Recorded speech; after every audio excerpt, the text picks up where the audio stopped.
Welcome to the Professional Women's Wellness Podcast, where ambitious women discover the path to total well-being. I'm your host, Dr. Peggy Gleason, creator of the Stop Emotional Eating School, a transformative program designed to help you conquer emotional eating, gain confidence, and make peace with your food, your body, and yourself. Here we're all about inspiration, education, and motivation to help you thrive in every area of your life. Now be sure to stay until the end for a special message just for you. But let's move on. Today, I am really honored and excited to introduce my next guest, Maricel Rosa. Maricel is a life extension specialist and integrative health coach with a background in biochemistry and a master's in biotechnology, specializing in age reversal and natural rejuvenation. She helps busy professionals and parents of teens and empty nesters cut through the noise of health advice by using science-backed personalized strategies. With a strong focus on measurable progress, she uses tools like GCMs, biomarker tracking, and epigenetic testing to help clients optimize metabolic health, slow the pace of aging, and extend their health span. Her approach is rooted in 7 pillars of youth: sleep, stress, nutrition, mindset, movement, joy, and environment, transforming complex science into practical habits for a longer, healthier life. And thank you. I am so pleased. Welcome, Maricel. Thank you so much, Dr. Peggy. Such a great introduction. I'm super honored to be invited to your podcast, and I'm very excited to share with your audience today. Well, our audience is in for a treat, that's for sure. But first, I'd love to ask you, Maricel, how did you get where you are? What's your story? Okay, my story starts when I was very young. I was a very, very, very curious little girl, and I was fascinated with the invisible. So I remember, my wish list for Christmas was always, I want a microscope. I want a microscope. And I got one, but it was not a real one. So I had to wait until my, high school years to get really in touch with a real microscope. My mom was an extension, it's called extensionist. She would bring information on health issues to the people in the farms. So she would work with, people who wouldn't have access to schools. So I had that, prompt at home from my mom in relationship to health, hygiene, and cooking and healthy living in general. So when I finally got my chance, because of her, she got me an internship and I was able to learn how to use a real microscope. That was when, my life changed. For the first time I saw, okay, there are so many things that we don't see. And now I know I can verify because I can see those little creatures moving. And I was fascinated. So I knew by then, having that experience, and also because I was collecting empty containers, like my favorite toys when I was a little girl, was not a doll, was not, regular toys back then. It was, I had joy by collecting empty containers that I would use to create my own potions and mix, vinegar with petals of roses and extracts. So I knew that I wanted to be a biochemist. I wanted to go and play with microscopes and tubes, different colors and things like that.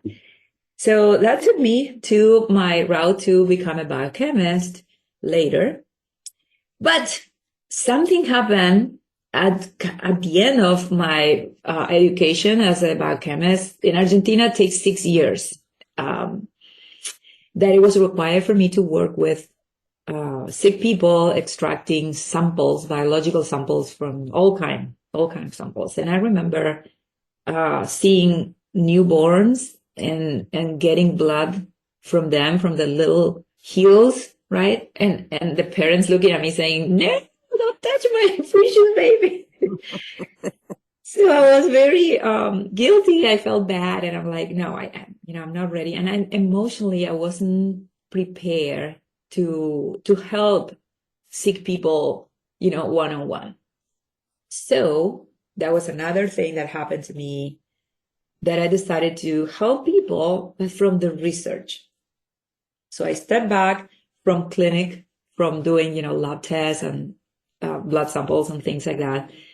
And I started biotechnology, which was more about, finding something that passionated me, and then develop my thesis. And so I became more like a researcher and more interested in the science behind things. So the other thing that happened when I was doing actually my line of research was in liver transplantation. So my work has to do with how to optimize the liquid where you have the donor, so you extract the liver and you submerge into a solution. So my thesis was optimizing that solution to make sure that the cells, the liver, would have viability at the time of transplantation. So as I was doing that work, this is a long time ago, right? I'm talking about 20-something years ago. I heard that my cousin, he was diagnosed with cancer, pancreatic cancer. And because I was doing the science and I was already in the middle of researching, my family asked me to come with him to the United States. So I'm living in Argentina. I'm working on my thesis in Rosario, University of Rosario. And then I have this call from my family, your cousin is sick and we need you to come with a crew of doctors and family to the Mayo Clinic here in the US. And because I had the English and because I had the technical part, I'm like, okay, I'll do that. Of course, anything. My cousin was like my little brother. We were just 4 years apart. And that was another crucial pivot. How do you say that? Pivotal point in my journey, because I really wanted to understand cancer. I really wanted to put together the formula, how can we solve this health situation that it was devastating for everybody, including myself. So the long story short is that we came to the Mayo Clinic and I was the translator from the doctor to my family. And imagine the situation coming from Argentina. Our doctors are our family members. We enjoy asados and they come to our birthdays and here, doctors are cold and I'm not judging them, it's just a cultural difference. But the bottom line is that I wasn't ready to deal with the emotional stress of having to deal with the situation that my cousin was having. They tried to do surgery. They couldn't do anything because his liver was already full metastasized with the pancreatic cancer. So I had to basically tell my aunt, his mom, that he had just 6 months of life, that he should put his things together. And he was only 19 years old, right? So we're talking about a teenager going through pancreatic cancer. And it's me trying to, understand the situation and make it easier for everybody. And at the end, he lived a little more than that. He survived cancer for about a year after that, and then he passed away. And that became for me my quest. Why is that I couldn't help him? What is behind? What is underneath this situation?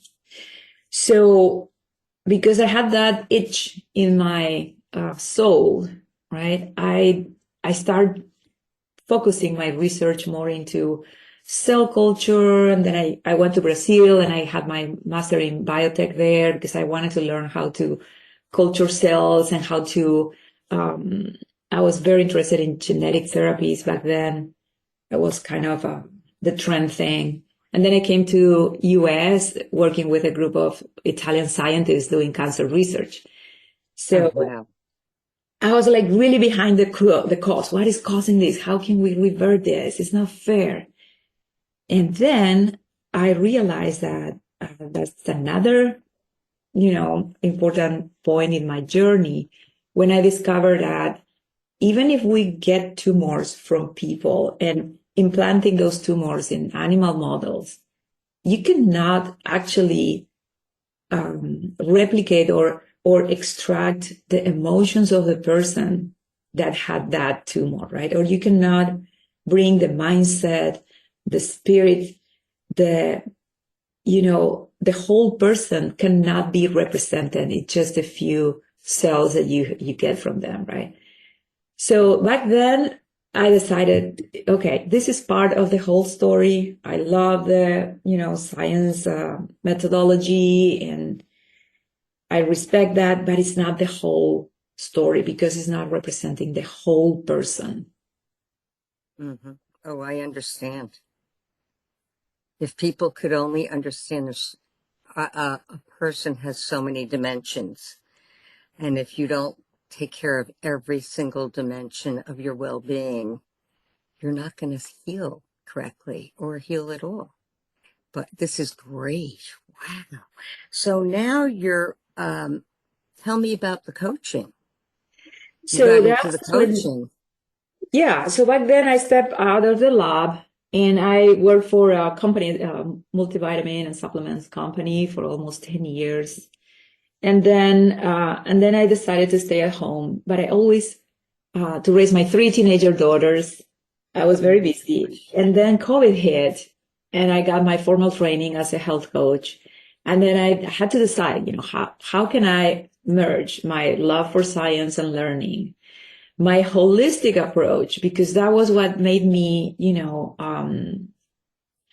different in the sense that I totally respect and validate everything I say with scientific publications, but the pace of, the speed that science, the way we are doing science is going compared to things that are needed, are not in balance. So I decided I'm not going to wait 20 years or 30 years so that they understand that energy healing works, for example, right? I was super curious about investigating that, and I don't know how it works, but it works. So I have to exactly. I have 2 options. I'm going to wait until we have enough experts to demonstrate. No, I'll just use it, right? Because I know in my own experience. So I had to make that decision, and that's why I became an integrative health coach, because I want to integrate the health, not just in the body, but the mindset, how you cope with emotions. And I also knew that what happens in our body that we are kind of trained to see as a symptom is actually a consequence. What already happened in your spirit, what already happened in your mindset and emotions. So the body is the last step and not the first, right? So that's why I focus into prevention. And I wanted to, really prevent cancer, because over the years and after doing my own research, I discovered I couldn't discover how to cure, but I discovered how to prevent. Which is more valuable than anything. Let's cut those numbers down, right? Yeah. So, I decided one day, okay, I'm going to assume that I already have my diagnosis. How would my life be from now on? And I started incorporating, healthy habits, nutrition and exercise and sleep and all around natural interventions until I asked myself, because another thing that I didn't share with you is that I'm a yoga teacher. Oh my goodness. Talk about the mind-body connection. Exactly, right? And I discovered that when I teach yoga, I receive the benefits of the practice. If it would be up to me, I know the sequences but I'm not going to do it because it's just for me, right? And I'm kind of distracted. But if I have people waiting for me to teach them, right, I'm going to do it. And in doing, I receive the benefits of the practice. So with that mentality, with that mindset, I thought, what can I do? What is something that I can do with my health coaching, my science background, my holistic view, and everything else in between? And that's how, because prevention for me is essential. But prevention is hard to talk about, right? People are not interested in prevention. So I am being really honest with you today. I cover all what I do with the concept of age reversal and natural rejuvenation. Because when I'm working on rejuvenating myself and I'm sharing that now as my business, guess what? I am receiving the benefits like yoga of practicing age reversal every single day of my life. That is so amazing. I don't even know what other words to say, because when you put all those pieces together, I mean, you know that I have always worked in holistic health, and what you're doing and putting it into a package so that people can better understand what they'll get out of it, right? They're going to reverse their age, via their years or their feelings or their everything. It's so wonderful. When you told me you use GMCs, right? I wish you could explain to the audience, what does that mean? Sure. So in my search for answers and prevention, I found publications, scientific public posts that really were explaining how our lifestyle is impacting the regulation of our genes. And so that's how I put together the 7 pillars of age reversal. One of the pillars is nutrition. And I was like curious about the sugar revolution, right? Like everybody's like, sugar is bad and sugar is bad. So as I got more understanding in the very complex mechanisms of aging, aging is such a complex sequence of things that are happening at a cellular level, right? And it accelerates when it's like a progression of declination of functions. And when we see that in people is that when you reach your 50s, 55, there's a 70% chance that you will get a chronic disease diagnosis. That's what's happening here in US. It's a little more for men, 73 for men, 70 for women. And what's happening is that there are 4 major sets of chronic diseases that appear as we age, like diabetes type 2, cardiovascular disease, any type of those, heart, vascular, cancer, and dementia, Alzheimer, all those cognitive decline. Well, guess what the 4 of those chronic diseases have in common? Come on. I'm not ever going to contribute to this, because you are explaining everything perfectly, and I'll probably mess it up. Okay. Sugar. The sugar, this balance, when you cannot control your sugar, and that's the main concept of metabolic health. When you have issues with regulating your sugar, your insulin levels, you are creating metabolic dysfunction that will make you prone to get those chronic diseases faster. So if you work on your metabolic health, you are preventing those diseases, you're slowing down your aging process, and you are mastering one of the main hormones in your system that controls the most important pathways that are related to energy production for all the things we need in our cells. So, that's why people get, tired and mental fog, and there are many symptoms related to not controlling your sugar. So we are so lucky that we now live in a time that this continuous glucose monitors are available. I'm showing this one. This is the one that I work, but you can work with anyone. I like this one because it's over the counter. It's just a little thing that you put like a sticker on your arm, and it basically tells you when you have a glucose spike. Wow, I love that. This little thing was considered one of the main best inventions of 2020. Oh, it has to be. Yeah. That's amazing, because everybody's used to pricking their finger and trying to force the blood out of their finger and getting a bruise, and Exactly.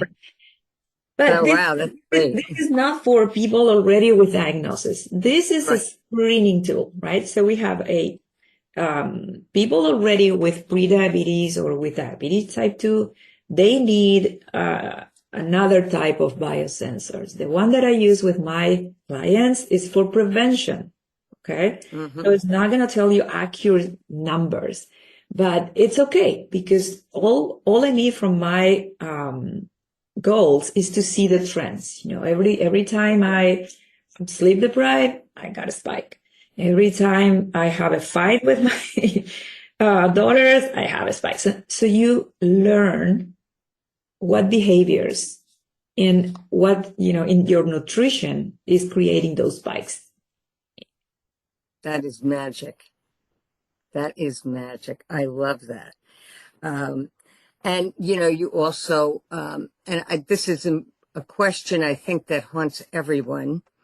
I'm sure that everyone in all our listeners are probably going, yeah, but it's genetics. I have it in my blood. And you talk about epigenetics. So if you want to share a little bit about that, I know they're going to learn about a bunch. Yeah, sure. So, genetic is the DNA that you got from mom and dad. And unless you have a specific mutation caused by a virus as you live your life, it's basically stable. The sequence of your DNA, you brought it when you were a baby, and it's going to be with you forever. That is not changing. And when scientists discovered all the sequence in the human DNA back in 2000, remember the Human Genome Project? Oh, yes. Yes. People thought, now that we have all the information, we're going to understand everything about disease and how to cure and this and that. But that didn't happen. They will have identical twins, same genetic, right? Same DNA, same sequence, different lifestyles, and one of them developing cancer, the other one wouldn't. Why? So genetic is not enough to explain disease. And I'm not talking of everything, right? There's like a 7% that, yes, if you have that gene, you will develop disease. But in the majority of cases, what explains the onset of diseases, or for us, aging, it's not the genetic only. It's the epigenetic. That is how you regulate the genes that you have. And that regulation of the gene expression, that is, we now know as epigenetics, is actually all the things involved in keeping a bad gene silent or activating good genes to help us live younger, longer. Right? So it's basically how we control and manage what we already have in our genes. And the way we do that is with lifestyle interventions. Yes, yes, yes. That is so wonderful. I've known many people that are involved in epigenetics. And I have the book right over there that says epigenetics, I don't know if that's in your library, but I knew this gentleman in the past who wrote it. And I was very impressed with learning how important how we live, what we think, what we do, all of it has such an impact on our disease process. It's Let me amazing. share a case study because Yeah. it's really hard to explain, right? This goes really in at a molecular level. I don't want to bore you with the biology here, but I will share with you a case study of one of my clients. When she took an epigenetic test last year, the methylation on one specific gene that deals with metabolic routes, she was hypermethylated in the areas of that gene that were controlling that gene expression. So in other words, she was not susceptible. She was not a good candidate to lose weight with calorie restrictions. So the bottom line is that last year, if I would say, okay, she came to me, I want to lose weight. Right. So she did a test. I told her, you won't respond to calorie restriction because of your epigenetic, right? Okay. So we start doing the biosensor thing, and she started losing weight. She started eating better, sleeping better, doing exercise. And she put, natural ways of improving her metabolic health. And she took the test again this year, recently. And guess what happened? We checked the methylation, the same gene, right? It's the same person, but she got rid of those methylation in those specific portions of that gene. And guess what? Now she is actually sensitive to lose weight with calorie restrictions. So this is a time for her that, go on intermittent fasting, or, go on a fast, or, take advantage of the information that your epigenetic is telling you to see it, to actually tweak lifestyle interventions on your favor. And before this testing, people would just, oh no, every time I do a diet, it's so hard for me to lose weight. I would, if you don't see this information, you're basically blind in your journey. So that's why I love so much to track, because what you actually measure, you can manage, right? And now I'm seeing in real life that this is working. This is such a breakthrough. Such a breakthrough. Like, oh my gosh, everybody, you're going to be running to Maricel. That is so awesome. So awesome. So, do you have, classes, groups? What's your, strategies as far as reaching people and getting them together, or do you do one-on-one specifically? Well, people come to me individually. Some people are not willing to share their personal situations, right? And because I also work with mental fitness based on positive intelligence, I respect that. Some people prefer to go through the whole journey on their own. Other people are, more having fun from groups. And I recently have couples, because the interventions at home are very similar, like nutrition, right? They need an accountability partner. And I found that, partners are perfect for that. So I meet with them, with both of them, and I give them their homework for the week, and they, serve as accountability partners to each other. And they compete, who's rejuvenating faster. And it's really, really fun. So to answer your question, it's a mix of everything. That is so good. I love it. Oh my gosh. I can only imagine the couples that say, okay, let's do it. Okay. Okay. Did it spike? Oh yeah, that is super fun, and I do. What did you do? You can't We eat the same thing, right? We eat the same thing, the same amount. I get the spike. He doesn't get the spike. I'm like, why? Because there's all those other dimensions working, right?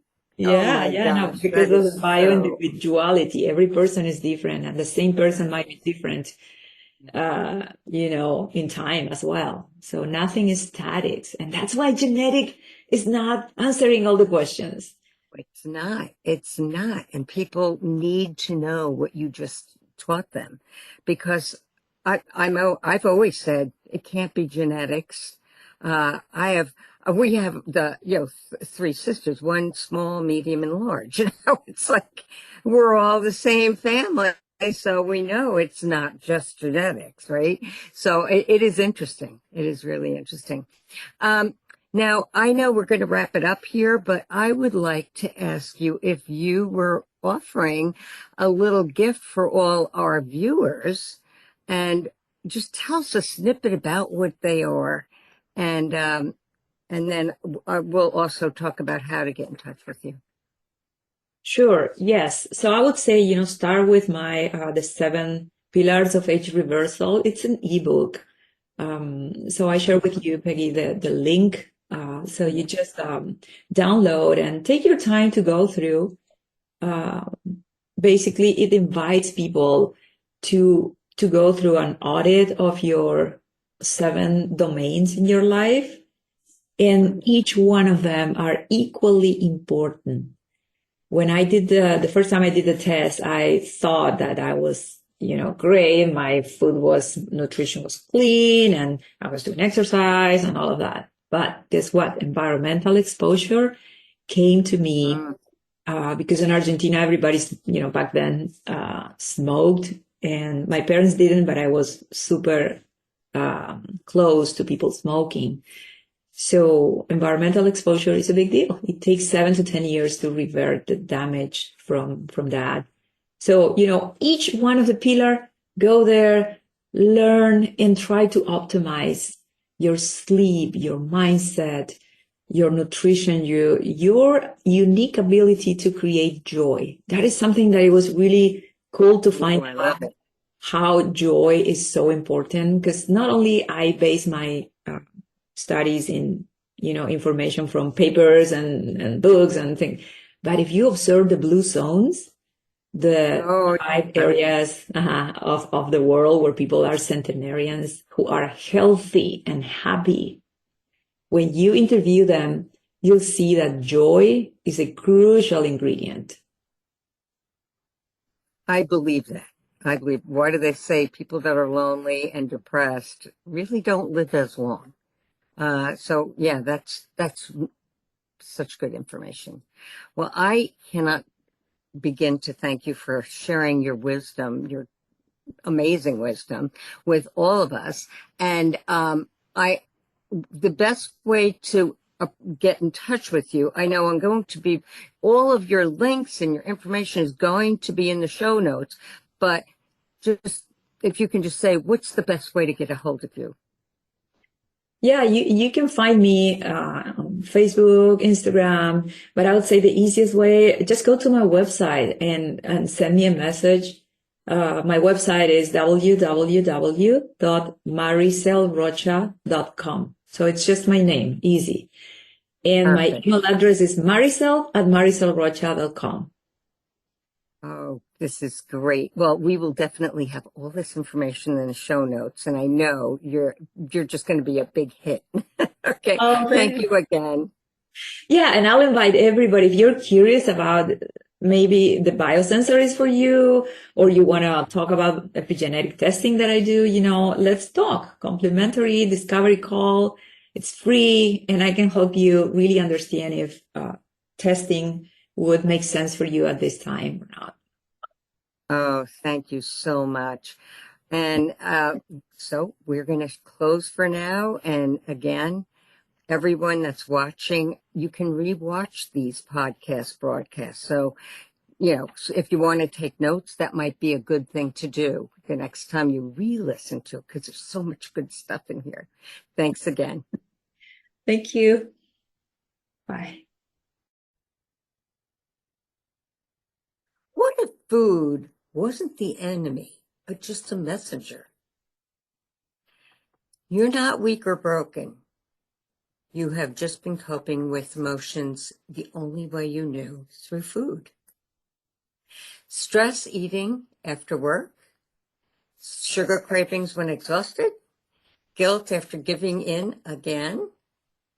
Well, when you pause, breathe, and tune in, you shift from survival to self-awareness. You eat with intention, not impulse. you feel back in control.